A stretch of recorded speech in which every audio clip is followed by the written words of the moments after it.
Assalamualaikum warahmatullahi wabarakatuh. Allahumma sholli ala Sayyidina Muhammad wa ala ali Sayyidina Muhammad. Pemirsa yang dirahmati Allah, marilah kita simak ceramah dari Ustadz Dasat Latif dengan tema Renungan tentang Kematian.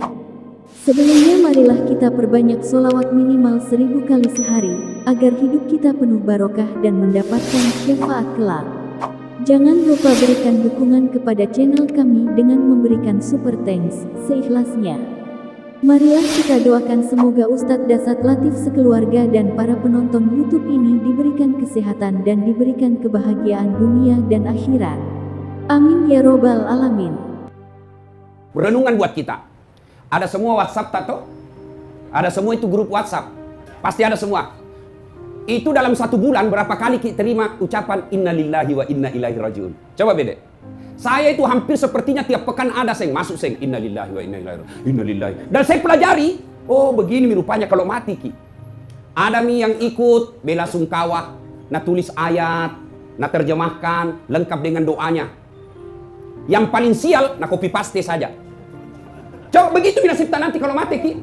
Nah copy paste saja. Ada misuja, nah tulis saja RIP Dasat Latif.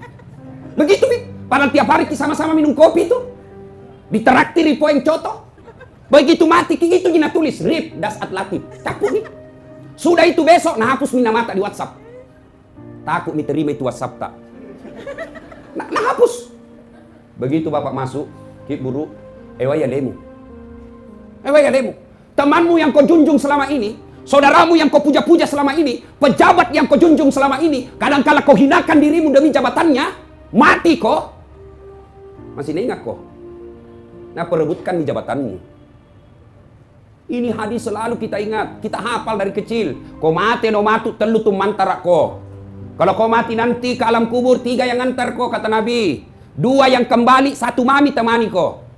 Apa itu? 1 yang antar kita harta. Keluar semua hartamu, mobil mewah, mobil jelek, mobil tua, mobil baru, suluk ngasengi, nah antar kau. Masuk kau di kubur, kembali itu harta.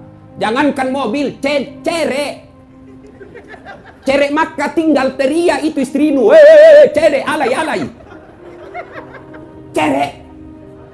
Ayo, maka tidak masuk di akal kita. Ada orang keluar rumah dari pagi, pulang sampai malam, menghalalkan segala cara untuk harta, tidak sholat, nipu orang, menyaki orang. Nah itu hartamu kau mati, kau tidak bawa masuk kecuali kain kafan.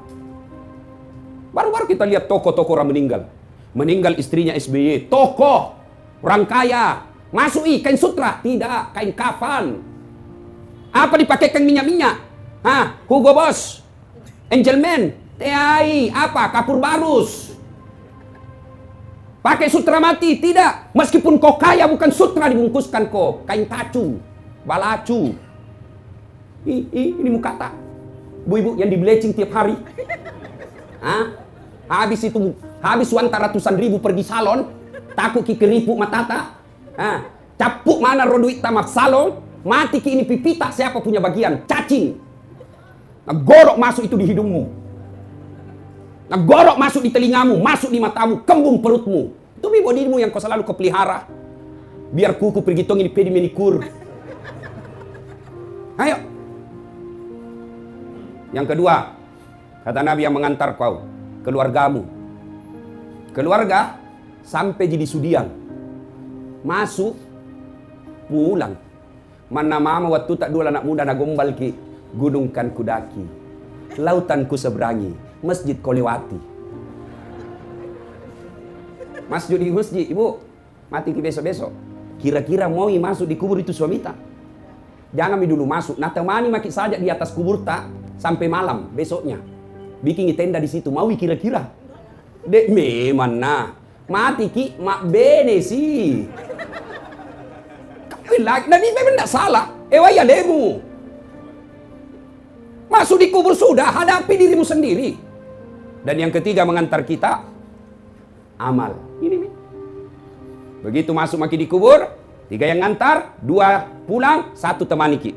Nah, ketika sudah kita bersemayam di alam kubur, Nabi mengatakan, petuni amalak madecimmu. Putus sudah amal-amal kebaikanmu kecuali 3 hal. yang kita kenal dengan amal jariah. Kita hafal semua ini. Biar baru bangun kita ditanya apa itu amal jariah, kita tahu. Tapi kita tidak siapkan. Kenapa tidak disiapkan? Itu di ayat pertama yang tadi disampaikan. Setan itu musuh yang nyata bagi kalian. Ketika kalian mau coba ingat kematian, setan goda kalian. Nah, apa itu? Yang tiga. Satu, anak yang soleh dan soleha.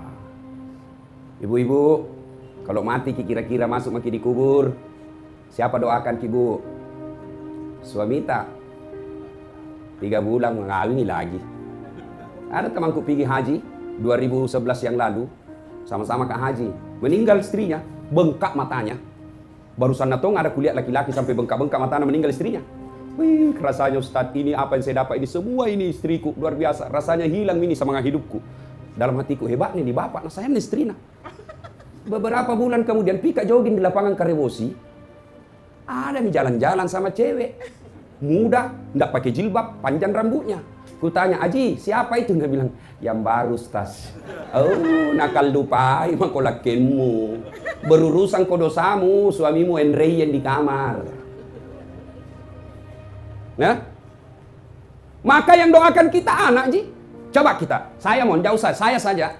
Rasanya yang selalu saya doakan setiap selesai salat, bapakku, Ji. Saudaraku, jangankan teman, saudara saja jarang saya doakan. Nah minta Pak, doakan nggak deh? Iya, itu juga kalau nggak lupa. Ayo. Siapa yang selalu kita doakan? Iron Tuata. Jadi ibu, prestasi yang terbesar bukan ketua partai. Prestasi yang terbesar bukan ketua organisasi. Prestasi yang terbesar ketika anakmu menjadi anak yang soleh dan soleha. Itu prestasi paling hebat. Ustadz, saya mau punya anak yang hebat, Ustadz. Mau punya anak yang soleh dan soleha. Satu, hindarkan dari makanan haram. Satu kisah. Seorang pemuda dapat buah. Anggaplah itu buah mangga lah kira-kira. Dia makan itu buah mangga. Begitu habis setengah, dia sadar. Maaf damija. Tenak kene punna. Bukan saya yang punya ini mangga. Dan ada yang punya. Dan saya belum minta halalnya. Mati nih. Masuk di dalam perutku. Mati mak saya. Dia ingat hadis Nabi. Siapa yang memasukkan barang haram ke dalam perutnya, hanya api neraka yang bisa mencucinya. Panik. Dia cari, dia telusuri itu air sungai. Dia cari pohonnya. Ketemu. Ketemu penjaganya. Siapa yang punya nih? Dia bilang, dia sebutlah. Kasih ketemu Kak. Dia bilang, enggak di sini. Jauh rumahnya. Jauh apa? 1 hari 1 malam jalan. Enggak apa-apa. Gimana? Tunjukkan. Jalanlah dia. Dia pergi cari itu rumah. Ketemu. Assalamualaikum. Kalau bahasa kita. Assalamualaikum Haji. Waalaikumsalam. Kenapa kau nak muda? Ini ada kodong buah ku dapat. Sudah ku makan setengah. Ku kasih pulang setengah ke siang. Halalkan lalot. Dia bilang ini enak nu. Sudah kau makan setengah sisa nu kasih ya. Dia bilang begini. Saya halalkan yang kau sudah makan. Dengan catatan nikahi anak gadisku. Wih, langsung sana anak. Alhamdulillah dapat jodoh. Dia bilang orang tua, jangan kau dulu cepat senang. Ini anakku tuli. Buta, lumpuh, bisu. Nah bayangkan deh, apa enak? Nah, buta Tommy, tuli Tommy, bisu Tompa, lumpuh. Nah ingat lagi api neraka. Biarlah daripada berhadapan api neraka, saya terima. Panggil saksi 2 orang. Nikahkan. Setelah nikah, anak muda saya nikahkan dengan anak gadis tunai karena Allah. Sudah. Nah bilang ini bapak tua. Masuk kau ketemu istrimu. Masuklah ketemu istrinya, anak ketuk. Assalamualaikum warahmatullahi wabarakatuh. Dari balik pintu kedengaran jawaban. Waalaikumsalam warahmatullahi wabarakatuh. Nah bilang anak muda, berarti dia tidak tuli. Karena dengar ki. Berarti dia tidak bisu. Karena dia jawab salamku. Penasaran, dia buka pintu. Berarti dia tidak lumpuh. Karena dia jalan menghampiriku. Berarti dia tidak buta. Karena lihat tanganku. Ini langsung lari, nah tinggal istrinya. Lari ke mertuanya. Pak, balik-balik kok. Apa nuka naik balik-balik? Kau bilang anakmu lumpuh. Nggak bisa jalan. Sini kau anak muda. Anakku saya bilang lumpuh. Bukan karena tidak bisa berjalan. Tapi kakinya tidak pernah melangkah kecuali yang diridai Allah. Ya, seperti bapak-bapak sekarang. Malas ke masjid. Warkop tiap hari. Tidak dilarang ke warkop, tapi harus imbangi ke masjid. Apalagi kalau muka-muka sakaratil maut masjid. Anjir. Tapi tentu renungan buat kita. Kalau hampir tiap hari kita di warkop, lalu tidak pernah kita dapat berjamaah di masjid. Itu namanya tidak bijaksana menyikapi umur. Tidak pernah didapat di masjid. Saking apa? Biliar. Tampak karaoke. Oh, lebih sial lagi. Anak muda.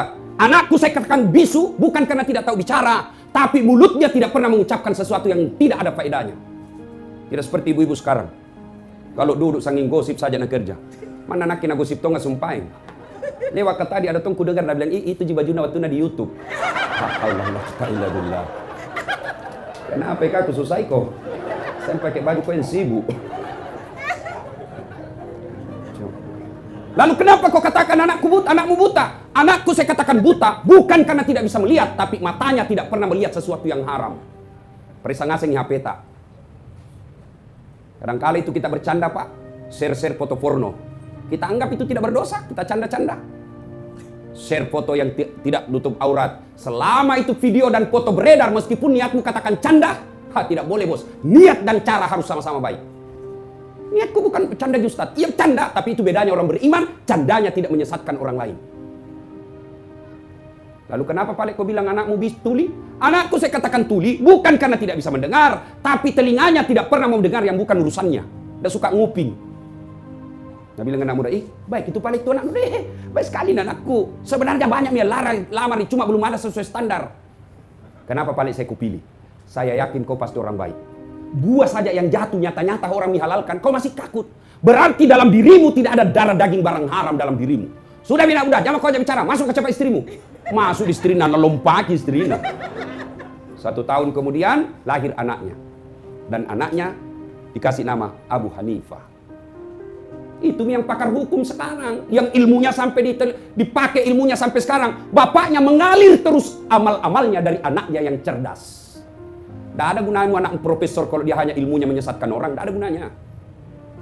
Tidak ada gunanya anakmu tinggi pangkat jabatannya kalau undang-undang yang dia bikin justru melawan syariat Islam. Sesa koko mati ko.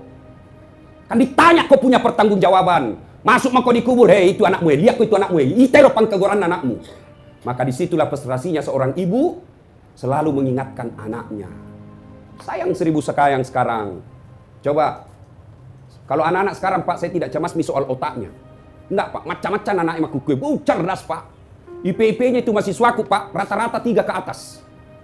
Bahkan ada yang selesai 4,00. Cerdas anak-anak kita sekarang. Nek motor saya saja kalau mau WhatsApp Kak, 2 pegang tanganku, masih salah-salah ketik. Coba itu anak-anak milenial sekarang, nek motor bisa itu meng-SMS. Hebatnya itu anak-anak cerdasnya anak-anak sekarang. 1 kurangnya, kurang ngajar. Dek mana nagagya sa tata krama? Tidak ada itu. Kita dulu zaman kecil, jangankan bicara kasar sama orang tua tak. Ipole wajo-wajona tomatoy pimali. Saya masih ingat saya waktu kecil, ada tamunya bapak tak, lewat di ruang tamu nak kasih bola matanya. Ayo siap-siap makin dicubit lagi orang nanti ini. Sekarang anak-anak dikasih bola matanya apa nak bilang? Kenapa mata tak Pak? Coba itu anak-anak sekarang. Ya? Maka jangan heran, anak-anak kita sekarang cerdas, tapi Allah cabut keberkahan ilmu. Wajar. Sudah S1, S2, setengah mati cari kerja. Coba maki bedek di rumah. Periksa maki, hampir setiap rumah ada sarjana menganggurnya. Kenapa? Waktu kuliah kasih bodoh-bodoh orang tuanya. Coba oke. Kecil ini punya mobil. Kecil punya rumah. Kecil punya karir. Kecil semua. Nagati impuangi. Apa susahnya Allah kasih kau yang kau mau? Allah yang maha segala-galanya. Kenapa Allah tidak kasih? Ingat, ridallah fi ridal walidain, suktillah fi suktil walidain. Ridanya Allah tergantung ridanya kedua orang tua, murkanya Allah tergantung murkanya kedua orang tua. Ketika orang tuamu rida sama kamu, insya Allah hidupmu akan berkah. Biar tidak ada tinggi sekolahmu, tapi kalau orang tuamu kau bahagia. Lihat deh orang-orang yang sukses, lihat. Pasti salah satu resepnya memuliakan orang tuanya. Sayang 1000 sayang, kita lebih santun sama atasan tak daripada bapak tak. Mungkin lihat buktinya? Lihat nih kalau lebaran. Coba kalau lebaran, langsung penuh semua rumahnya itu kepala dinas, bupati, wali kota, gubernur. Oh, rasing-asing. Nah, lupa makna. Padahal mamanya kasih sekolah. Anak yang soleh dan soleha, itulah kekayaan kita ketika kita sudah masuk di kubur. Maka evaluasi kembali cara mendidik anak kita. Silakan baca pedoman membina anak, hasil riset UIK, psikologi pendidikan, silakan, enggak salah. Tapi sesat dan menyesatkan ketika Bapak tinggalkan Quran. Bagaimana konsep Quran mendidik anak? Bukan surah Luqman. Surah Luqman itu sudah jelas. Dari ayat 13 sampai seterusnya. Itu dijelaskan secara rinci cara mendidik anak. Ya bunayya, wahai anakku, la tusrik billah. Jangan kau menserikatkan Allah. Artinya, akidah dulu nomor 1 ajarkan. Jangan sampai anak-anak kita takut dengan kalimat tauhid yang ditulis di kalimat itu. Jangan sampai dia sudah tidak bangga memegang kalimat tauhid itu ketika berhadapan dengan orang.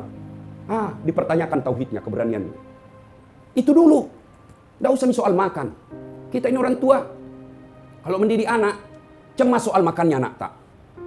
Jangan makin cemas soal perut. Tolong tunjukkan kita di Makassar ini, ada ndak anak yang mati kelaparan? Kira-kira, ada ndak kita orang Bugis Makassar kayak saat sirik na pace? Masiri ki ko libolata malupu. Mana ada orang kelaparan di Makassar? Tapi mati anaknya gara-gara narkoba, mati anaknya karena tawuran, mati anaknya karena overdosis, banyak itu. Itu berarti jangan kita cemas soal perutnya anak tak, Allah yang ngatur. Zaman tak kecil dulu, ibu-ibu tahu cicak? Tahu cicak ibu? Apa nama itu cicak? Nyamuk. Tidak masuk di akal toh? Satu di dinding. Di dinding kita putar-putar. Nyamuk terbang. Bagaimana caranya ketemu? Dan tidak ada terminalnya. Satu di dinding, satu terbang. Bagaimana caranya ketemu? Tapi lagu tak dulu waktu kecil nak ajarkan keyakinan soal rezeki. Cicak-cicak di dinding, diam-diam merayap. Diam-diam je merayap. Datang seekor nyamuk. Nyamuk yang datang. Tidak nak bilang lagu cicak lompat ke nyamuk. Buat lengang gitu. Sudahlah, tidak usah cemas soal itu. Yang kita cemaskan akidahnya anak tak. Yang kita cemaskan akhlaknya anak-anak kita. Sudah mulai bergeser. Anak-anak kita lebih santun sama cowoknya. Kalau cowoknya nasihati, terserah kita kak. Kita ini mana yang baik. Terserah mi. Sekali ini bapak nasihati apa? Ini bapak kolot. Itu kan dulu. Coba ini anak-anak tak sekarang. Tak balik na kita. Itu HP tak sangin foto anak tak di situ. Kalau anak tak sangin foto artis. Saya bilang ganti kau itu. Masa foto itu artis? Tidak kenal kau. Pernah kau miss call? Tidak. Pernah kau kirim pulsa? Tidak. Kenapa kau simpan di situ? Foto bapakmu. Simpan itu, hapus. Tunggu dulu pak. Cari namanya tak hapus mistas. Foto bapaknya tak hapus. Setengah mati dicari kamu. Nah kenapa? Salah satu sebab kita gagal mendidik anak-anak kita. Saya kalau lihat negara kita ini begini, banyak protes apa dan sebagainya. Sudah jam demo-demo rusak-rusak saja orang. Gimana caranya? Perbaiki diri kita masing-masing, selesai. Coba kalau orang tua berhasil mendidik anaknya menjadi orang-orang yang baik. Dia menjadi pejabat-pejabat yang baik. Menjadi polisi-polisi yang baik. Tentara-tentara yang baik. Dosen-dosen yang baik. Otomatis masyarakat kita baik. Cuma dari kecil kita ajarkan. Duit ji. Malu ki kalau anak tak tidak pakai handphone. Malu ki kalau anak tak tidak pakai mobil. Malu ki kalau anak tak pergi pengantin bajunya cakar. Tidak malu ki kalau anak gadis tak dibawa malam jam 2 baru pulang. Begitu ditegur, dia bilang ini kan modern Mima. Zaman tak ji dulu itu. Dan kita akui. Ini yang pertama. Ya, yang bisa menyelamatkan kita, yang bisa mengalirkan pahala-pahala adalah anak yang soleh dan soleha. Yang kedua, kata Nabi, apalagi? Ilmu yang bermanfaat. Ilmu yang bermanfaat. Maka, orang-orang yang mau memperbanyak amalnya, ayo, dakwah-dakwah di medsos, sebarkan. Dakwah, daripada menyebarkan berita hoax, daripada berita-berita yang menimbulkan kebencian, lebih baik kita sebarkan dakwah-dakwah. Dan ada saatnya nanti itu dakwah yang kita sebarkan, kita berterima kasih kepada mereka yang berdakwah. Karena dakwah yang kita sebarkan itu menjadi amal jariah, sehingga amal-amal itu yang menjadi setoran amal-amal kita. Yang ketiga, yang akan menjadi tabungan meskipun kita sudah wafat nanti, as-sadaqatu, sedekah. Ilmu yang bermanfaat, pembangunan bersedekah. Nah ibu-ibu, bapak-bapak yang sudah uzur, ya tidak jadi bilang anak muda masih lama mati, tidak. Tidak jadi bilang orang tua cepat mati, tidak. Ada orang tua paling tua lebih dulu cucunya meninggal. Coba Haji Halili, tua di sini tapi masih sehat-sehat dilihat. Banyak anak muda yang lebih dulu meninggal. Kita lihat, bukan berarti tua tapi dulu orang baru mati, tidak. Ya, nah tapi orang yang bijaksana itu dia akan menabung. Kalau saya tidak setuju kalau dibilang jangan kau cari uang banyak-banyak, tidak dibawa mati. Kalau saya cari kau banyak-banyak, bawa mati. Bagaimana caranya? Tabung memang nih. Ibu yang sudah uzur, umur tak sudah 60 tahun, 70 tahun, banyak emas tak, panggilnya nak tak. Nah, ini ada emasku nak. Ada ini 800 gram. Jual mina.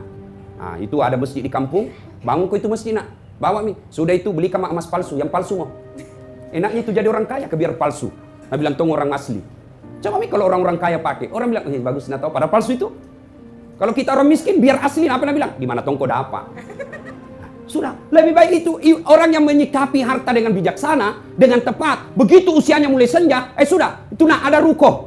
Nah, jual itu lagu 2 miliar. Daripada kau bertengkar nanti, ada semua di rumahmu. Engkau mana nautomu, mak jama mana tono. Biar itu hasil jeripayahku yang ruko itu, jual, bangunkan kak masjid di kampung.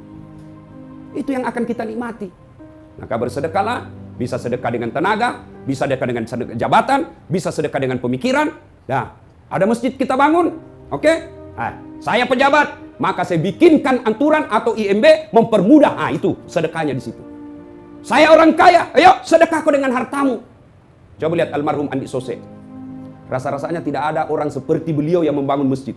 Seingat saya pernah di koran saya baca, beliau membangun masjid 165 masjid. Coba mana ada orang membangun masjid sebanyak beliau. Dan waktu hidup tidak pernah kita dengar sakitnya keras. Tidak pernah kita dengar bangkrut. Tidak pernah kita didengar menghina orang. Tidak pernah kita dengar dimaki orang. Tolak bala itu sedekah. Bersedekah. Bangun masjid, luar biasa. Nah, ibu bapak, saudara-saudara sekalian, bersedekahlah. Insya Allah, sedekah itu memperpanjang umur, memurahkan rezeki, tolak bala. Begitu kita sudah meninggal, coba buka Quran. Ketika kita sudah jadi jenazah, lalu kita dimakamkan, lalu kita bangkit, lalu kita gosok mata, ketemulah kita dengan malaikat. Lalu kita berkata, wahai malaikat, hari apa ini? Malaikat berkata, ini hari kebangkitan yang pernah Allah janjikan kepadamu. Oh, mati mah ini kodong. Iya. Lalu kita berkata, wahai Allah, kembalikan saya ke dunia. Paling suka kolinoy kasih namomi cinampa. Kasih kembali ke dunia, meskipun sekejap saja. Untuk sholat, bukan. Untuk haji, bukan. Untuk zakat, bukan. Untuk apa? Saya hanya ini berkata, ya Allah, saya sedekahkan hartaku fisabilillah. Itu kalau kita sudah informasi Quran, mati-mati. Nah, kenapa kita sekarang masih hidup? Tidak kita bersedekah. Sedekah, insya Allah, itulah amal-amal yang akan mengantarkan kita. Ibu bapak, saudara-saudara sekalian, akhirnya Allah Subhanahu wa taala bertanya dalam Al-Qur'an, apa man kana mu'minan kaman kana fasikan? Sama enggak orang beriman dengan yang fasik? La yasta'un. Tidak sama kata Allah. Dekna pada. Ammal ladzina amanu wa amilus solihati falahum jannatul ma'wa. Bagi mereka yang beriman, beramal soleh, kami kembalikan mereka ke dalam sorga. Sorganya dunia, insya Allah sorganya akhirat. Wa ammal ladzina fataqu fama'wahumun nar. Bagi mereka yang pembangkang, pura-pura beriman, Islam pencitraan, fasik, kami kembalikan mereka ke dalam neraka. Nerakanya dunia, nerakanya akhirat. Jelas dalam surah As-Sajdah. Maka mesti menjadi pemikiran buat kita semua. Orang yang beriman dan beramal soleh, Allah kasih dia sorga. Sorga dunia, sorga akhirat. Orang yang fasik, pura-pura beriman, kami kembalikan ke mereka neraka dunia, nerakanya akhirat. Semoga Allah Subhanahu wa taala menghindarkan kita dari azab neraka dunia dan azab neraka akhirat. Ibu bapak, saudara-saudara sekalian, inilah tausiah kita pada taklim kita kali ini. Mudah-mudahan ada manfaat. Sebagai kesimpulan, Allah Subhanahu wa taala melalui malaikat Jibril berdialoglah dengan Nabi, ya Muhammad, if'al ma syi'ta fa innaka mayyitun. Pigau mau ya apa meluk pigau? Bikin apa pun kamu bikin. Mau kau korupsi silakan, mau kau pencitraan silakan, mau kau jadi pacar rampok silakan, mau kau sekek silakan, mau kau berzina silakan, mau kau narkoba silakan. Silakan pigau mana yang mulai pigau. Tapi kata malaikat Jibril kepada Nabi, tapi ingat pasti kamu mati. Tidak usah banyak kita ingat ceramahku malam ini, cukup sebelum kita tidur, tanya diri kita masing-masing. Kematian adalah sesuatu yang pasti, sudah siapkah kita menghadapi kematian? Dan apa bekal sebaik-baik menghadapi kematian? Tak lain adalah takwa, salah satu di antaranya adalah memelihara hubungan kepada Allah dengan taat beribadah terutama sholat, lalu memelihara hubungan kepada sesama manusia, terutamanya kepada memuliakan orang tua. Demikian, semoga ada manfaat. Lebih dan kurangnya mohon dimaafkan. Nun wal kalam misturun, billahi fi sabilil haq. Assalamualaikum warahmatullahi